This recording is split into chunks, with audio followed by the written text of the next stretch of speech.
গণভোট অধ্যাদেশের খসড়ায় অনুমোদন দিয়েছে উপদেষ্টা পরিষদ। সকালে তেজগাঁওয়ে প্রধান উপদেষ্টার কার্যালয়ে উপদেষ্টা পরিষদের বৈঠকে এই সিদ্ধান্ত গৃহীত হয়। ডক্টর মোহাম্মদ ইউনূসের সভাপতিত্বে অন্য উপদেষ্টারাও বৈঠকে উপস্থিত ছিলেন। এ সময় গণভোটের ব্যালট পদ্ধতি, প্রচারের বিধি ও ফলাফলের নিয়ম চূড়ান্ত করা হয়। এ নিয়ে বিস্তারিত জানাতে বিকেলে ফরেন সার্ভিস একাডেমিতে সংবাদ সম্মেলনের আয়োজন করেছে প্রধান উপদেষ্টার প্রেস উইং। সেখানে আইন উপদেষ্টা ডক্টর আসিফ নজরুল গণভোট অধ্যাদেশের বিস্তারিত তুলে ধরবেন।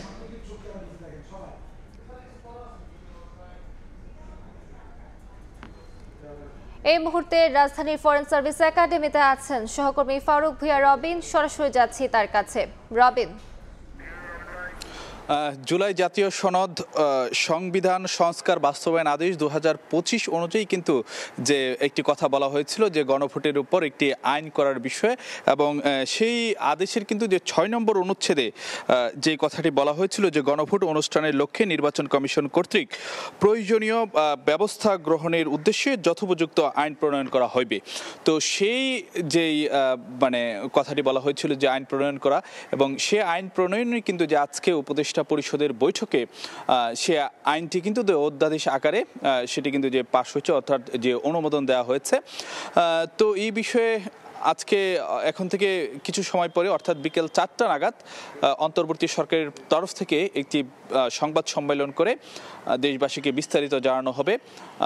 এখন পর্যন্ত যদি আপনাদেরকে জানাতে চাই যে সকাল 11টা নাগাদ কিন্তু প্রধান উপদেষ্টার কার্যালয়ে একটি যে জরুরি বৈঠকে বসেছিল উপদেষ্টা পরিষদ, এবং সেখানে কিন্তু যে এই আইনের অর্থাৎ যে এই গণভোট অধ্যাদেশ 2025-এর অনুমোদন দেওয়া হয়, এবং বিকেল 4টা নাগাদ ফরেন সার্ভিস একাডেমিতে আইন অন্তর্বর্তী সরকারের আইন বিচার ও সংসদ বিষয়ক উপদেষ্টা আসিফ নজরুল তিনি ব্রিফ করে এই আইনের বিস্তারিত জানাবেন।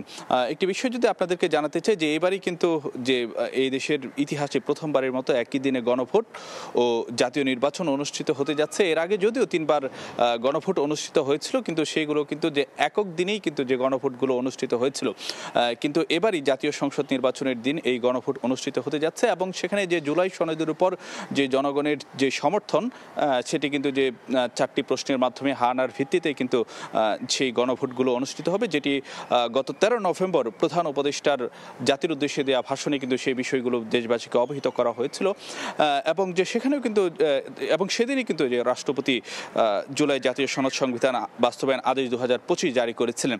এবং এই সপ্তাহের শুরুর দিকেই কিন্তু প্রধান নির্বাচন কমিশনার তিনি যেটি জানিয়েছিলেন যে গণভোট আইন হলেই নির্বাচন কমিশন তার যে কাজ রয়েছে সেটি শুরু করবেন। তো আজকে এই গণভোট আইন সেটি উপদেষ্টা পরিষদে অনুমোদন দেওয়া হয়েছে।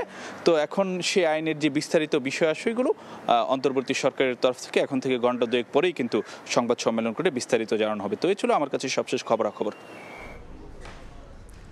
সরাসরি যুক্ত ছিলাম ফরেন সার্ভিস একাডেমিতে।